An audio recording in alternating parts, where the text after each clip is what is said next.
Welcome to మన Bommarillu. Upcoming రివ్యూలోకి వెళ్ళిపోదాం. ఆనంద లీలావతి మాటలకి బాధపడుతూ ఉంటుంది. అక్క, మనది ఉమ్మడి కుటుంబం, మీరు వేరు నేను వేరని ఎప్పుడూ అనుకోలేదు. దర్శన్ లహరిని నీ చేతుల మీద పెంచి పెద్ద చేశావు. అలాంటి నువ్వు ఇలా తేడాగా ఎందుకు మాట్లాడుతున్నావక్క అనగానే, ఆపు ఆనంద, ఇంకా మమ్మల్ని అవమానించడానికి ఇక్కడికి వచ్చావా?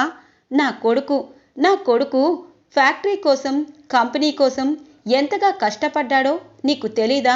దర్శన్ శరణ్య పేరే అందరికీ వినపడేలా మీడియా ముందు మాట్లాడావు.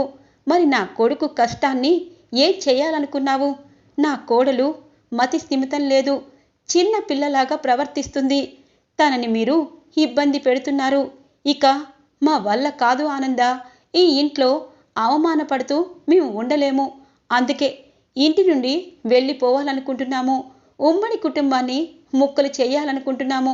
ఇంకా అవమానాలు పడుతూ ఈ ఇంట్లో ఉండలేము అనగానే, అక్క, నా వల్ల నీకేమైనా ఇబ్బంది అయినా, తప్పు చేసే అని అనుకున్నా నన్ను క్షమించండి, నాకు అవకాశం ఇవ్వండి అనగానే, చూడమ్మా ఆనంద, అవకాశం గురించి కాదు.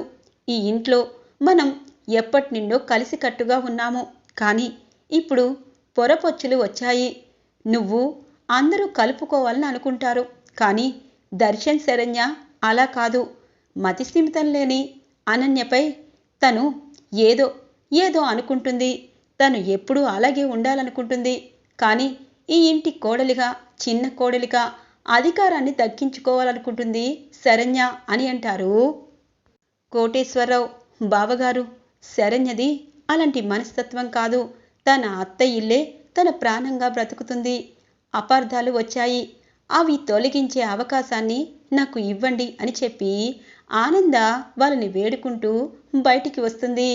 అనన్య అయితే చాలా సంతోషపడుతూ, చిన్నత్తయ్య గారు, నేను చెయ్యవలసిందంతా చేస్తున్నాను. ఇప్పుడు ఈ ఉమ్మడి కుటుంబం ముక్కలైపోతుంది. అప్పుడు నాతో ఛాలెంజ్ చేశారు కదా, ఆ ఛాలెంజ్లో ఓడిపోయి తలదించుకొని ఇక నాతో ఎప్పుడూ పెట్టుకొని అనుకుంటారు అని అనుకుంటుంది అనన్య. ఇది ఇలా ఉండగా దర్శన్తో మాట్లాడుతూ ఉంటుంది శరణ్య. ఎందుకండి, ఎందుకు ఇలా నన్ను అపార్థం చేసుకుంటున్నారు పెద్దత్తయ్య గారు? నేను అక్క విషయంలో పొరపాటు చేస్తున్నానని, తనకి ప్రతిసారి ఏదో ఒక హాని చేస్తున్నానని ఎందుకు అనుకుంటున్నారు అనగానే, శరణ్య, పెద్దమ్మ పెదనాన్న అలా మాట్లాడడం నాకు నచ్చలేదు. కానీ ఇది ఉమ్మడి కుటుంబం కదా. అమ్మ అన్నీ సరిదిద్దుతుంది, నువ్వు బాధపడద్దు. అలాగే వదినికి మంచి ట్రీట్మెంట్ అయితే ఇప్పించాలి. తన మతి కరెక్ట్గా వస్తే ఇలాంటివి ఇకపై జరగవు అని అంటారు దర్శన్. అయ్యో, ఆ విషయంలో కూడా విశాల్కి నేను ఏదో చెప్పానని అందరూ అపార్థం చేసుకున్నారు. నాకు ఎందుకో బాధగా అనిపిస్తుంది అని అంటుంది శరణ్య. బాధపడద్దు శరణ్య, తప్పు చేయనప్పుడు మనం బాధపడాల్సిన అవసరం లేదు. నేను తప్పు చేయలేదని చెప్పి అందరి దగ్గర నిజాలు చెప్పుకోవాలి. అంతేగాని బాధపడితే ఆ సమస్య ఎవరు తీరుస్తారు అని అంటారు దర్శన్. ఇక శరణ్య ఆలోచిస్తూ ఉంటుంది. ఆనంద తన రూమ్కి వచ్చేసరికి అనన్య, అయ్యో ఆనందభైరవి గారు, ఏమైంది మీకు? ఇలా తలదించుకున్నారు. మీరు ఎప్పటి నుండో కలగంటున్నా ఈ ఉమ్మడి కుటుంబం ముక్కలవుతుంది. మేము బయటికి వెళ్ళిపోతాము, లేకపోతే మీరే వెళ్ళిపోతారు అనగానే, ఏ అనన్య, పిచ్చి పిచ్చి కూతలు కూసావు అంటే నాలిక చీరేస్తాను. నీకు మతి స్థిమితం ఉంది అని మా అక్కకి ఒకే ఒక్క మాట చెప్పాను అంటే నీ బ్రతుకు ఏమవుతుందో అన్నది ఆలోచించుకో. ఇప్పుడు చెప్తున్నాను, నీ తప్పులని చాలా క్షమించాను. దర్శన్ని చంపాలనుకున్నావు, శరణ్యని చంపాలనుకున్నావు, నన్ను చంపాలనుకున్నావు, ఈ ఇంటిని పాడు చేయాలనుకున్నావు. పాడు కుట్రలు పన్నుతూనే ఉన్నావు. కానీ ఈ కుటుంబంలో అక్కా బావ నాకు అమ్మా నాన్నతో సమానం. అలాంటి వాళ్ళకి నీ నిజ స్వరూపం తెలిస్తే వాళ్ళు మానసికంగా బాధపడతారన్న ఒక కారణంతో, అలాగే రోహిత్ నిన్ను పిచ్చిది అన్న ఒక కారణంతో నీ తప్పులు క్షమిస్తున్నాడు. నువ్వు నీ నిజస్వరూపం రోహితికి తెలిస్తే నీకు నడి రోడ్డు మీద విడాకులిచ్చి గూడి మెట్ల మీద అడుక్కునేటట్టు చేస్తాడు. ఇవన్నీ జరగకుండా ఉండాలని నీ తప్పులని క్షమిస్తున్నాను. కానీ ఇకపై నీ తప్పులని క్షమించే రోజులు పోయాయి అనన్య. ఈ ఆనంద భైరవి అమ్మవారి అంశలో పుట్టిన ఆనంద భైరవి. ఇన్ని రోజులు పోనీలే పోనీలే అని వదిలేస్తున్నాను. ఇక ఆఖరి గడియ వచ్చేసింది. ఇదిగో ఈ గడియారం చేతిలో పట్టుకో. ఇప్పటి నుండి టైం స్టార్ట్ అవుతుంది. 3 రోజుల్లో ఈ ఇంటి నుండి నిన్ను శాశ్వతంగా గెంటేయకపోతే నా పేరు ఆనంద భైరవి కాదు అని అంటుంది ఆనంద. ఇక అనన్యకి చెమటలు పడుతూ ఉంటాయి. గడగడ వణుకుతూ, అంటే ఏం చేయాలనుకుంటున్నారు? చాలా ప్రయత్నాలు చేశారు కదా నన్ను పిచ్చిది కాదు మామూలు మనిషి అని. కానీ నేను మొండిగట్టాను కదా, ఓటమిని ఒప్పుకోనత్తగారు అనగానే, ఒప్పుకుంటావో ఒప్పుకోవో అన్నది సమస్య కాదు. నిన్ను ఇంటి నుండి బయటికి గెంటేయడమే అసలైన సమస్య. ఈ ఇంటిని నేను ఉమ్మడి కుటుంబంలా ఉంచి కలలు కన్నాను. కలిసి కట్టుగా బరువులు బాధ్యతలు మంచి చెడు అన్నీ అందరూ కలిసి పంచుకునేటట్టు చేశాను. అలాంటి ఉమ్మడి కుటుంబాన్ని నాశనం చేయడానికి కలుపు మొక్కలా నువ్వు వస్తే నేను ఊరుకుంటానా? పీకి అవతలికి పారేను అని అంటుంది ఆనంద. ఇక అనన్య అక్కడి నుండి భయంగా తన రూంలోకి వెళ్ళిపోతుంది. ఏందమ్మి, ఆనంద నీతో ఛాలెంజ్ చేసింది. ఒకవేళ నీ గురించి ఏం బయట పెడుతుంది? నువ్వెలాగూ మతిస్థిమితం లేనట్టు నటిస్తున్నావు. దాన్ని పక్కన పెట్టినా ఆ విషయాలకాన్ని చంపేశాం కదా, అది ఒకవేళ బయట పెడుతుందేమో అనగానే, అమ్మా ఆ ఆనందకి లేని ఐడియాసు నువ్వే ఇచ్చినట్టున్నావు. నోరు మూసుకుని ఊరుకో. వాడు చచ్చాడు, పాత పెట్టాము, అక్కడిదాకే. కానీ ఏదో పెద్ద స్కెచ్చే వేస్తుంది. ఆ స్కెచ్చు మనం తెలుసుకోవాలి. అలాగే ఆ శరణ్యని బాగా ఇరికిస్తే మా అత్తయ్య 3 రోజుల్లో నన్ను బయటికి పంపిస్తానంటుంది కదా, రేపటితోనే బయటికి వెళ్ళేది వచ్చేస్తుంది. అప్పుడు నా నుండి ఆనందం ఓడిపోతుంది కదా అనగానే, ఆమె నీకొకటి తెలుసా?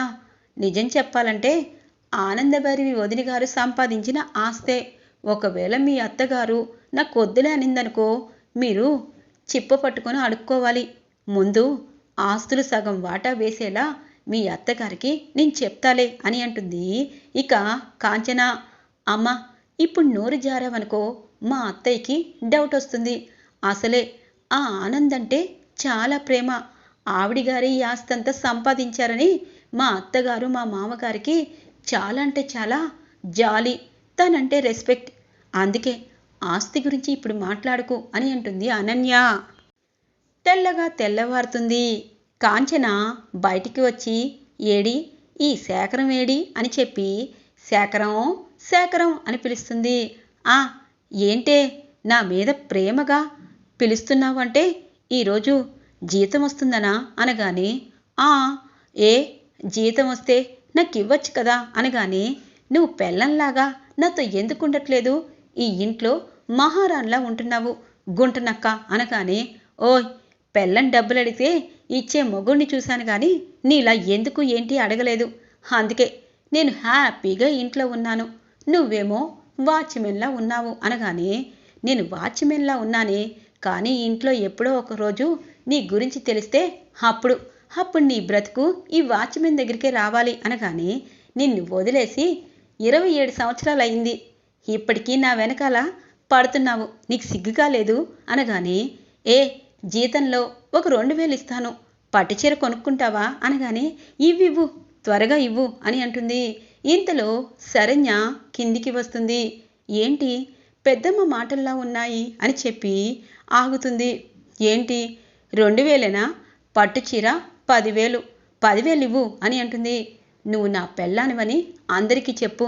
నిజం చెప్పాలంటే చిన్నప్పుడు నా కూతుర్ని తీసుకుని వెళ్ళిపోయావు. ఇక్కడేమో అందరికీ నువ్వు నా భార్యవని ఎన్నిసార్లు రుజువు చేయాలన్నా నువ్వేదోలా తప్పించుకుంటున్నావు.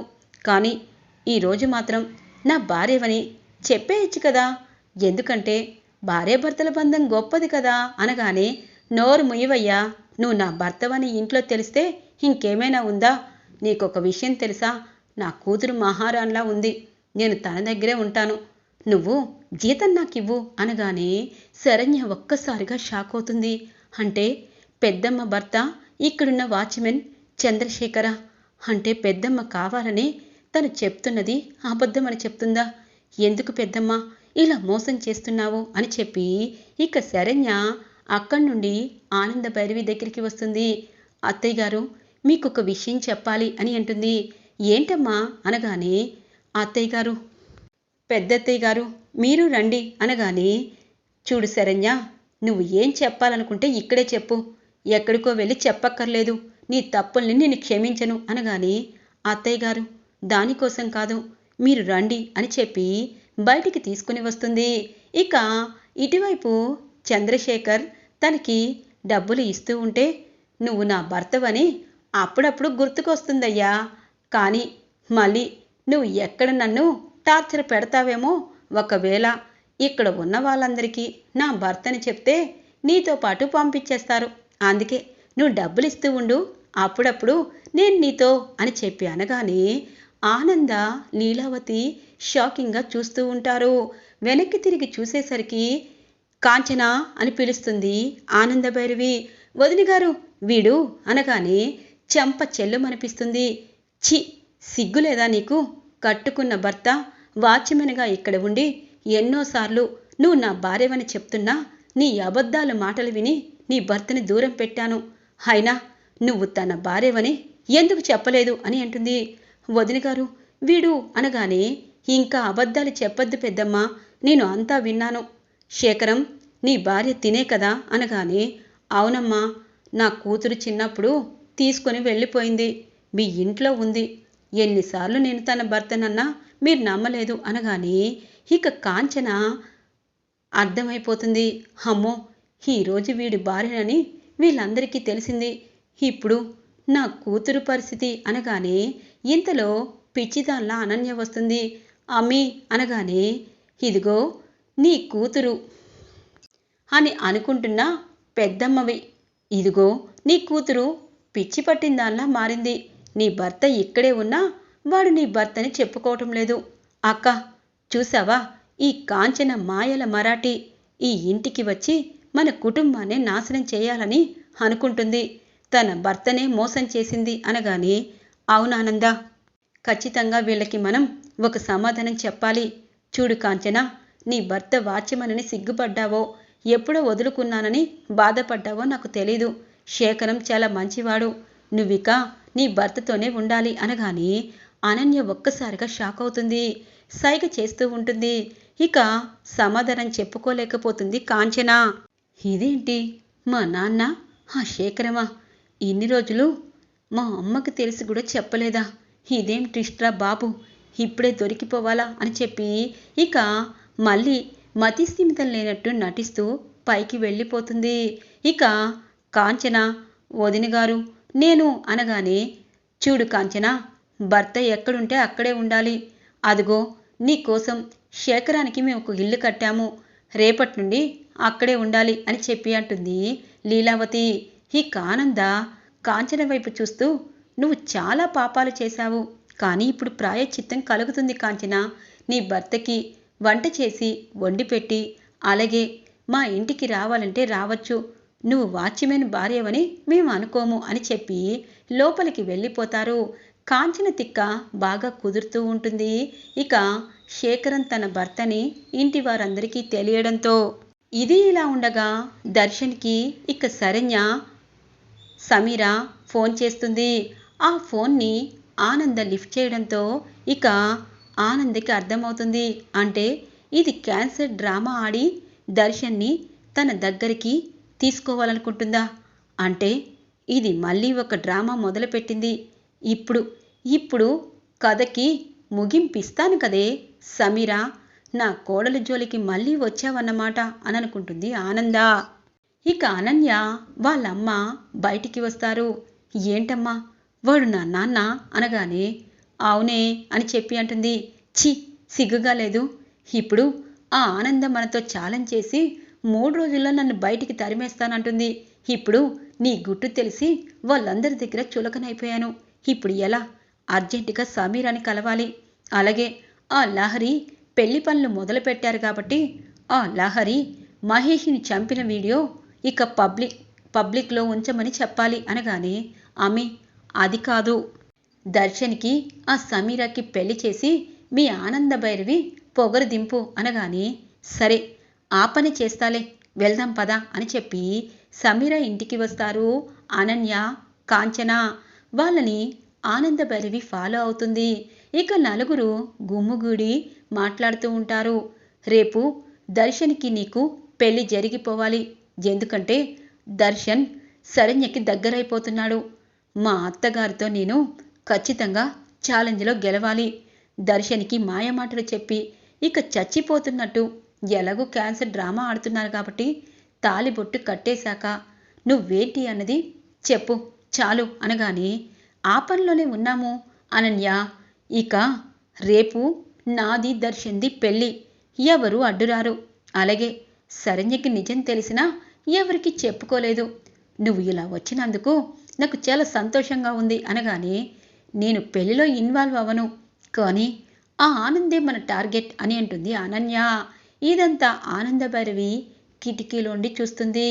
ఇక రోహిత్కి ఫోన్ చేసి ఫ్యామిలీ అందరికీ సమీర ఇంటికి రప్పిస్తుంది ఆనంద. వీడియో మొత్తం తీసి ఇక డోర్ లాక్ కొడుతూ ఉంటుంది. ఏమైంది ఆనంద, ఇది ఎవరిల్లు అని అంటుంది లీలావతి.